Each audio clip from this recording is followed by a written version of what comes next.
Belum tentu nggak benar. Ya. Nah, kalau seandainya Anda mengalami peristiwa seperti itu, atau betul-betul sakit, ayo gimana?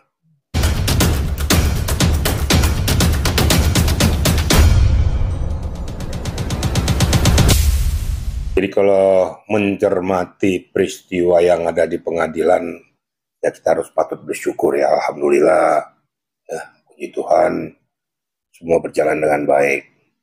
Tentu apa yang pernah saya sampaikan terdahulu, feeling saya mengatakan kuat bahwa Firdaus tidak akan hadir.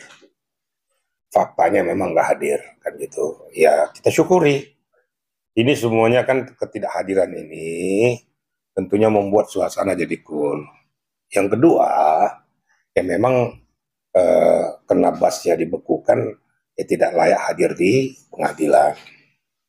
Ketiga, jauh hari sebelumnya saya sudah sampaikan kepada Adinda Sairasman bahwa kamu jangan justru membuat suasana di pengadilan gaduh lagi.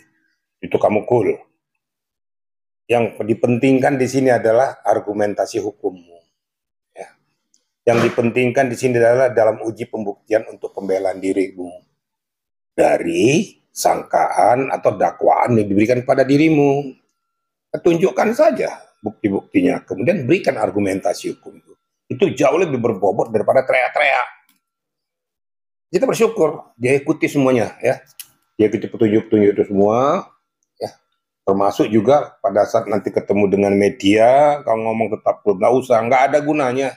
Meledak-ledak itu nggak ada untungnya. Justru bahasa yang keluar itu tidak terstruktur. Itu loh kira-kira. Jadi sehingga perjalanan daripada sidang pengadilan kemarin berjalan dengan baik, sesuai dengan etika prosedur, sesuai dengan rencana. Ya itu yang kita syukuri, ya. Di momen-momen saat dan ada kesaksian dan ada terdakwa, diskor waktu, lanjut saksi itu dalam kondisi dan akhirnya diskor dan selanjutnya. Gimana tuh Bang melihat dalam arti kata? Ya kita lihat aja. Jadi yang penting ya, dia sebagai terdakwa sudah memenuhi etika prosedur yang ada.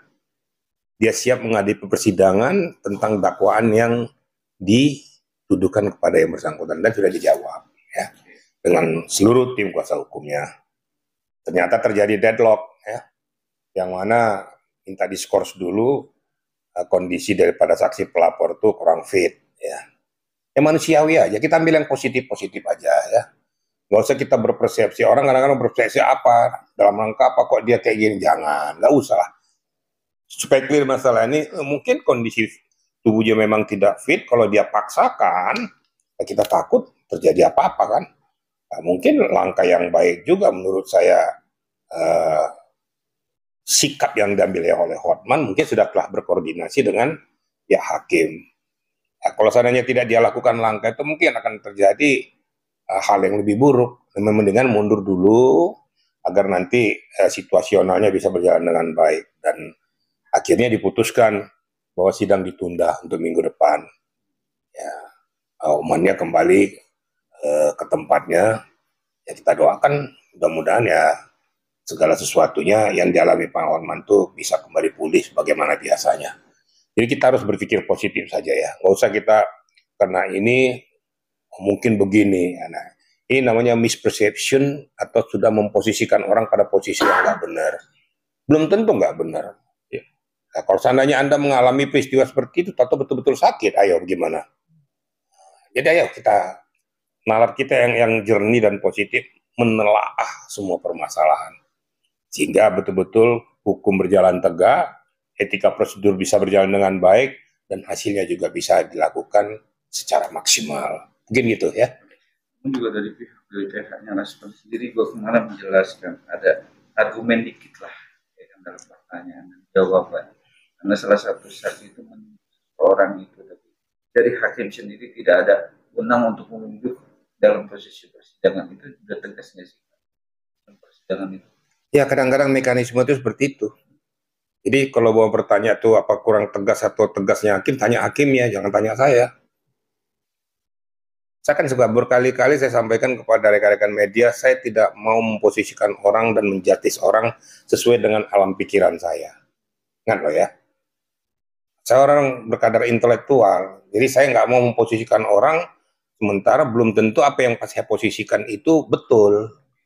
Maka saya katakan tadi, mungkin hakim berpandangan lain tentang masalah itu. Ini kita positif thinking aja. Ya. Jadi jangan kita buat suasana itu masuk ke dalam domain itu memberikan komentar-komentar yang kita sendiri tidak menguasai domain itu. Itu loh. Jadi marilah ya, supaya sama-sama kita baik hakim maupun saksi pelapor maupun terdakwa, apa yang mereka bayangkan, apa yang mereka alami, apa yang mereka sampaikan itu belum tentu seperti apa yang di dalam kepala kita. Tetapi tentunya mereka melakukan itu sesuai dengan apa yang dia ketahui, apa yang dia rasakan. Dan hakim melihat, tentu menelaah ini semua, ya. Jadi jangan ada istilah kata bahwa hakim kurang tegas, jangan. Ya, nggak boleh juga. Tentu dia mempunyai pertimbangan-pertimbangan lain di dalam mengambil langkah-langkah keputusan nantinya. Ya, kita lihat aja perjalanan kasusnya nanti. Perjalanannya gimana, apa yang boleh disampaikan oleh hakim ini yang tidak boleh dimunculkan, tidak boleh dipublikasikan, ya ikuti aja. Nanti tinggal kita adu argumentasi, mohon petunjuk atau mohon arahan, alasan pembenaran kenapa tidak dihadirkan atau tidak bisa dimunculkan, karena apa. Nah, tentu kan ada diskusi. Dalam diskusi nanti tentu ambil satu titik temu yang akhir bisa menyelesaikan masalah, bukan jadi dead. Gitu loh. Itu kira-kira ya. Kemarin juga dari ada celotehan ya, dengan kata ya, didoakan Bang Hotman sendiri biar ini cepat selesai, dan juga ada celotehan bahwa saat momen kemarin itu juga dia merasa banyak rumor, dia juga hari itu juga akan dipenjara. Tanggapan Bang? Maksudnya Rasman yang di penjara? Iya, dia merasa banyak celotehan rumor hari itu juga Rasman di penjara gitu.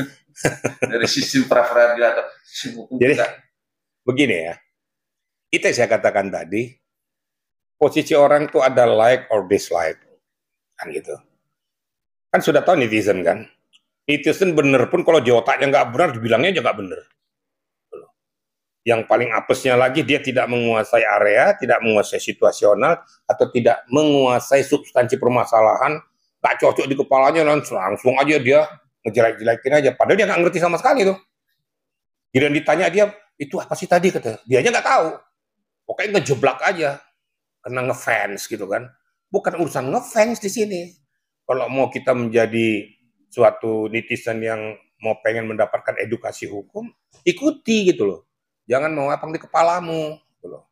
Kapan lagi bangsa Indonesia ini cerah, cerdas, kalau memang apa yang kau lakukan isi kepalamu aja yang kau bayangkan. Tapi lihat perjalanannya, lihat situasionalnya, lihat apakah etika prosedur hukum itu bisa dijalankan dengan baik. Itu pembelajaran buat kita, buat netizen. Karena apa? Suatu ketika, mungkin saja netizen itu akan mengalami peristiwa yang sama.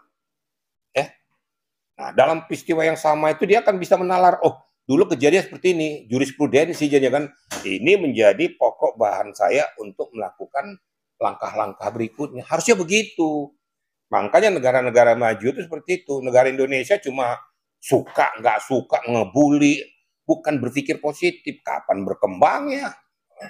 Nah, inilah saya katakan netizen ini ya, banyak berpikiran apa positif thinking banyak, tapi yang hanya gara-gara suka tidak suka tadi nih, pokoknya nggak kena, walaupun kena nggak kena, katanya kan. Walaupun bagus nggak bagus, katanya kan. Pokoknya apa yang di kepalanya aja. Apalagi kalau sudah muncul buzzer-buzzer itu kan, hancur lah pokoknya. Nah, saya berharap mari kita berpikiran maju, positive thinking, mendudukkan pokok permasalahannya. Anggap aja peristiwa persidangan yang berjalan ini merupakan edukasi hukum bagi kita. Apapun permasalahannya, kita serahkan kepada hakim. Saya berbicara ini ya tidak berpihak kemanapun ya. Ada yang mengatakan bahwa kenapa Pak Hotman gitu menutupi apabila dibongkar atau dibuka segala macam, atau karena disuruh tertutup karena takut terbuka aibnya. Nggak usah berpikir gitulah ya. Saya juga nggak suka juga Pak Hotman diposisikan ke situ. Saya juga nggak suka juga Rasman diposisikan seperti itu. Biarlah posisi itu netral, biarlah hakim yang menentukan, menganalisis, mengambil suatu keputusan dengan apa yang dia lihat. Nanti kan tim hakim itu kan berkoordinasi. Mereka akan rapat untuk mencari celah-celahnya itu. Baru ngambil keputusan. Kira-kira gitu ya. Pada akhirnya sekarang tidak viralin yang waktu kemarin Bang ya. Karena kemarin itu sidangnya damai, tenang ya Bang. Loh, saya melihat situasi orang kan tergantung peserta sidang. Sidang itu bisa jadi gaduh, ricuh, kan tergantung peserta sidang. Apalagi para pelaku-pelakunya. Siapa pelakunya? Ya saksi pelapornya, kuasa hukumnya, terdakwanya, mungkin dari pihak kejaksaannya. Kalau terjadi debat kusir yang tidak menemukan suatu titik akhir, ya di dalam formula hukum yang harus kita pecahkan, harus kita tularkan, ya akan terjadi seperti itu. Nah, makanya saya katakan kalau kamu masuk ke meja sidang nanti masih juga seperti dulu, jangan salahkan kalau hakim mengambil langkah-langkah lain. Faktanya, hakim juga kan mempunyai nurani. Kalau saya mau ngomong nih masalah penerapan pasalnya nih, ya pasalnya di bawah 5 tahun semua kok. Kemudian yang kedua, perlu pembuktian yang sangat mendalam. Nggak segampang itu membuat suatu pencemaran nama baik itu apabila diambil dari satu sektor saja, enggak. Kalau saya tetap mengatakan pada posisi itu, bahwa Rasman menyampaikan itu adalah hasil daripada yang disampaikan Iklima. Kalau Iklima membelot dari permasalahan ini, itu urusan dia. Nanti hakim akan menentukan lain. Karena faktanya Iklima bersama-sama dengan Rasman, ada di foto semua. Mempublikasikan ada situ. Jangan mengelak. Kenapa tiba-tiba dia deadlock hilang? Atau tidak mau bersama Rasman? Tentu ada alasan-alasan lain. Pada saat mempublikasikan, jangan mengelak. Ya mohon maaf, Iklima jangan mengelak. Karena ada faktanya Anda di situ. Ya. Kayak dipublikasikan permasalahan apa yang kamu rasakan, apa yang kamu alami, ya, kamu sampaikan kepada kuasa hukumnya. Kuasa hukum ini menyampaikan apa yang disampaikan oleh Iklima. Itu disampaikan ke publik. Apakah Rasman pada posisi ini salah? Kalau pada posisi itu nggak mungkin salah, karena dia dilindungi oleh undang-undang advokat. Nggak bisa. Kecuali kalau Rasman menganalisis pokok permasalahan, mengambil langkah lanjut, baru dia mengeluarkan ke publik. Itu salah. Bukan isi kepalanya Iklima, isi kepalanya Rasman. Tapi yang disampaikan itu pada situ adalah isi daripada kepala Iklima. Sesuai dengan foto-foto, bukti-bukti, fakta, dan pada saat menyampaikan bukan Rasman sendiri. Ada Iklima di situ. Ada surat kuasa. Dibilang palsu, orang pegang-pegang sama-sama kok surat kuasanya. Nah, mari kita berpikir yang benar lah gitu. Jangan menggiring situasi jadi nggak benar. Gitu loh. Kira-kira gitu. Kembali lagi, marilah kita berpikir yang positif. Lakukanlah langkah-langkah dengan baik sehingga Indonesia, masyarakat diberikan pendidikan edukasi hukum yang baik. Itu kira-kira.